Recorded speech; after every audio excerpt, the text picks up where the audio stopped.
Nalgonda municipal డివిజన్లలో 35వ division BJP అభ్యర్థిగా మిర్యాల Nagamani Venkatesham nomination పత్రాన్ని సమర్పించారు. అభివృద్ధికి సహకరించిన కేంద్ర ప్రభుత్వానికి నగర ప్రజలందరూ కృతజ్ఞతతో ఓటు వేసి నగరపాలక సంస్థ అభివృద్ధికి సహకరించాలని వారు కోరారు. నల్గొండ మున్సిపల్ డివిజన్లలో 35వ డివిజన్ బీజేపీ అభ్యర్థిగా మిర్యాల నాగమణి వెంకటేశం నామినేషన్ పత్రాన్ని సమర్పించారు.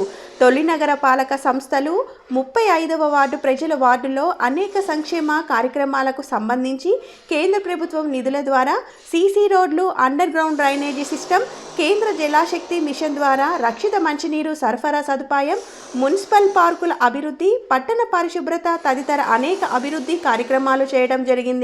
కరోనా దగ్గర నుంచి ఈ రోజు వరకు నరేంద్ర మోడీ ప్రభుత్వం ఉచిత రేషన్ బియ్యం అందజేస్తుంది. ప్రజల సామాజిక భద్రతకు 12 రూపాయలకే ఇన్సూరెన్స్ సౌకర్యం కల్పించింది. 330 రూపాయలకు అటల్ బిహారీ వాజ్పేయి బీమా సౌకర్యం కల్పించింది. నల్గొండ నగరంలో రైల్వే స్టేషన్ అభివృద్ధి, నల్గొండ బైపాస్ రోడ్లు అభివృద్ధికి 100 కోట్ల రూపాయలు ఫుట్పాత్ బ్రిడ్జీలు కేంద్ర ప్రభుత్వం ఖర్చు చేసింది.